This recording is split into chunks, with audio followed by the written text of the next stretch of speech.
haven't eaten since I took my car to the mechanic at 9:30. It is now almost 5 o'clock.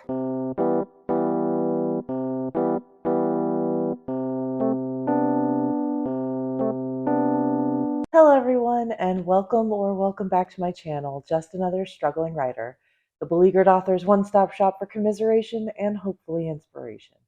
My name is Carrie Scher, and I am just another struggling writer. Today is the start of another 48-hour reading vlog. I had so much fun with the last one, and it really motivated me to finish a book that I've been putting off for years, which was the final book in the Broken Earth trilogy by N.K. Jemisin, The Stone Sky, and I really liked it. And I also just had a lot of fun vlogging the experience as well. So I'm really excited to get back into this one. I don't have quite as much going on this weekend as I did the last time, so that'll make it a lot easier to kind of settle in and read. I do have to visit the mechanic tomorrow and get my car looked at, and I'm also going to run and stop at the library and pick out my February library read. But for now, it's time to settle in with my read of this next 48 hours, and I have chosen for that The Bear and the Nightingale by Catherine Arden. I don't actually know much about this one other than it's historical fantasy set in Russia. I'm hoping to actually knock this out sometime tomorrow, and if I do that, then I'm going to extend the vlog to another book I'm currently trying to read, which is The City of Brass by S.A. Chakraborty. That's actually a reread for me. I read it several years ago, I think right after it came out, and I had mixed feelings on it and ended up giving it 3 stars. But I loved The Adventures of Amina al-Sarafi so much that I'm giving that series another look, starting off with rereading The City of Brass. So if I finish this one tomorrow, I'm going to go into Sunday and continue my reread of City of Brass. I'm currently about 25% of the way in, but that one's a pretty chunky book. It's almost 600 pages. So I don't anticipate finishing that one this weekend, but that's my plan for the weekend. But for right now, it is Friday evening. I am just now getting settled into bed with my book. I'm going to read as much as I can before I fall asleep, and then I will pick it up in the morning. So, good morning, everyone. It is now Saturday morning, and I am in my car. I'm just about to go leave to run some errands. I have got to take my car into the mechanic because the headlight has been going out, and we know it's not the bulb at this point, so I got to see if it's fuse or something else. And then I also have to go to the library to drop off some books and pick out my February TBR read. I just think it's sort of funny how all week I was like looking forward to this weekend because I didn't have anything going on compared to the weeks before where I had so much to do. This was the week where I was like, I don't have anything going on this weekend. I can just go home and throw on some sweatpants and relax. And then I realized that that is just not the case. I actually have a ton of stuff to do today as well. And then I've also got a really big paper that I need to write for school, and I'm really dreading it. So there's still a lot of things to do, and it's just like, what happened to my weekend where I was just going to lay on the couch and read all weekend, and that is just not happening. Before I get to any of that, though, I want to give you guys a reading update. So I read about 20% of The Bear and the Nightingale last night. I read like the first 8 chapters, and I'm going to be honest with you guys, I don't know what's going on. I mean, like, I know what's going on in the sense that I understand what's happening, the sequence of events, like, I understand them, but I don't know what they're leading up to. Like, I have no idea where any of this is going. So we follow the family of a minor Russian lord. His wife, at the beginning of the book, his wife dies in childbirth, but before she passes away, she tells her husband that the baby that she just gave birth to will have some of the powers that her own mother had before she died. And the powers aren't really described. We know that her mother was like really enchanting. It's not really described. It's kind of nebulous. So we don't know what powers this baby will have. So she passes away, and the little girl, years go by. She's like 6 at this point, and she runs away. She steals some cake, and she runs away in the woods to eat it, and she gets lost. And it's like right before a big winter snowstorm is about to blow in. So if she had not been found, then it definitely would have killed her. And so this is kind of the impetus for Pyotr to go to Moscow and find himself a new wife, because like the girl, her name is Vasya. Vasya's older sister and her nurse are not able to really control her.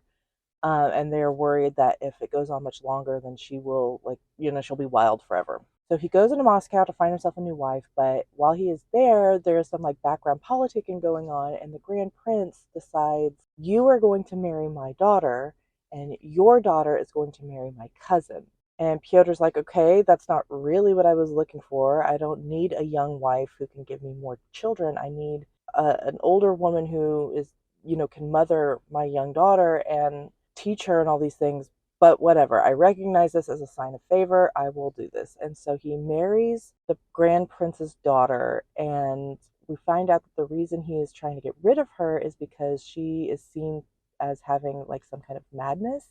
And when we get in her perspective, we find out that she's actually seeing demons. And she has always wanted to go to the convent and become a nun because she believes that is the only place where she will be safe from seeing these demons. So she is obviously very upset about the situation. She does not want to marry someone who is twice her age. And she doesn't want to be, a stepmother. She wants to go to a convent, but she doesn't have a choice. She's very upset, as anyone would be in that situation. And then, just as they are about to leave Moscow to go back, Pyotr is stopped by this strange man who says, give this trinket, this gift that I'm giving you to your youngest daughter and tell her to keep it with her always. And also don't tell anyone we've ever met, or I will kill your son. And that is where I left off. I'm like I said, I understand all of these things, but like I have no idea how they fit together. The wife who can see demons, the strange man with the trinket, and Vasya and her powers, which we don't know what they are, what they may be, or what they're going to become. It's all very mysterious. And the writing style, like I've heard a lot said about Catherine Arden's writing style, and I'm kind of in the middle on it. Like I don't hate it, but I also don't love it. I'm just kind of neutral on it. I don't love jumping around in perspectives all the time. That I know is not my favorite. That's kind of where I'm at. Like I said, about 20% in. I will check in with you guys once I have another reading update for you. Hello, everyone. It is now late on Saturday afternoon, and I have just finished The Bear and the Nightingale by Catherine Arden. I don't know how that happened. I filmed a video like I was planning on, and my plan was to take a nap, get up and edit the video, and then do a little bit of reading and maybe finish it in the morning. But instead, I laid down and just started reading and kept reading and kept reading and kept reading until it was over.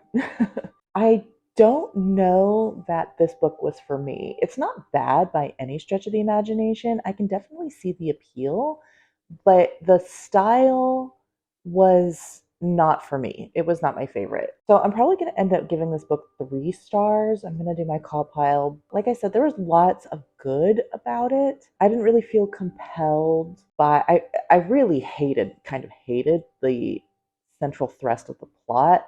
The Christianity versus the old gods, I really hated that part. I really hated the evil stepmother trope. And I was not so much a fan of the weird relationship that Vasya developed with the Winter King. I'm not really a fan of that, like young girl and ancient being developing some sort of connection. Never been a fan of that. Definitely not now. Like I said, I could see the appeal. I can see why it is beloved by certain fans, but I unfortunately will not be among them. Like I said, not a bad book, just not for me in a lot of what it brought to the table. So, those are my final thoughts. I don't think I'll be continuing with the series. I'm glad I read it. I can say I can cross it off my list. It just wasn't for me. So now it is only halfway through the weekend and I still have time left in which I need to read. So I am going to try and get as much of the way through City of Brass as I can. I have a physical copy, so I'm going to switch from my Kindle copy to my physical copy and see if that helps me speed things along a little bit. But I do have to edit a video. I have to go eat. I'm fucking starving. I haven't eaten since I took my car to the mechanic at 9:30. It is now almost 5 o'clock. I'm gonna eat. I'm gonna edit the video, and then I'm gonna work a little bit on my paper that's due tomorrow, and then I'm going to pick up City of Brass and see how much I can get done of that before the end of the weekend. Hey everyone, it is now late on Saturday night. It is 11 o'clock, and I am just now getting back into bed and getting ready to do some more reading on City of Brass. I wanted to talk a little bit about why I am rereading City of Brass. I first read City of Brass, I think in 2018. I gave it 3 stars because I liked the setting and I really liked the first half of the book, but after the midpoint, it went downhill for me. And the reason for that is I found one of the POV characters to be really, really boring. I gave it 3 stars. I didn't really care for the ending. In fact, after I got to the climax, I was just kind of skimming it just to get it over with.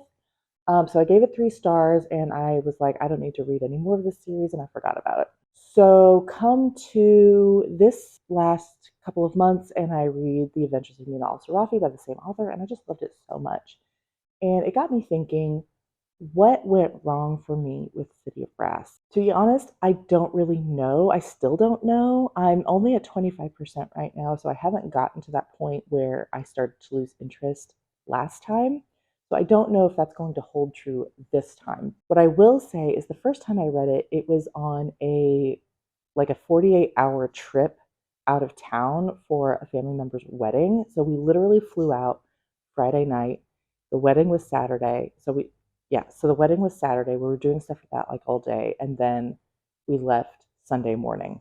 And I read it like on the plane and overnight on like Friday night after we arrived. And then I finished it waiting for the plane and on the plane on Sunday.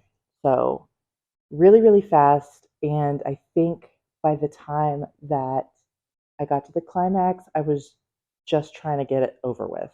I don't know if that contributed to my feelings, just the feeling rushed and just the stress of traveling and all that was contributing to my feelings. I don't know.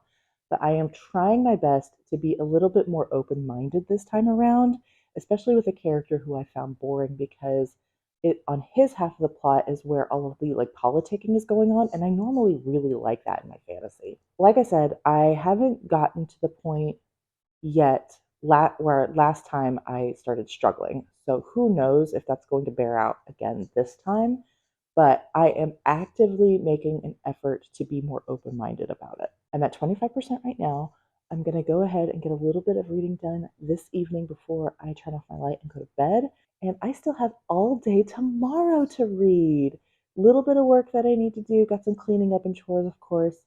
But I'm so excited. This has been one of the most productive weekends I've had in a long time. I'm going to settle in with my heating pad and my book, and I will check in with you guys probably sometime tomorrow. Hey, y'all. It is now Monday evening. I actually didn't read that much at all yesterday. I read about 40 more pages of City of Brass, and then I listened to about 15, maybe 20 more percent of my audiobook that I've been slogging my way through all month, and that's about it. That's all I did. I did all that in the morning too. And then I rewarded myself for all my hard work over the weekend with some video games and just some general relaxation. And then I watched the football games, which, I'm a big football fan, so I was really into that. And that pretty much took up the rest of my day. And you know what? I don't feel bad about it at all. It was still a very productive reading weekend. I finished an entire book and then made headway on 2 others. So I'm going to be satisfied with that and call this the end of the vlog. And I look forward to doing another one for you guys in a couple of weeks.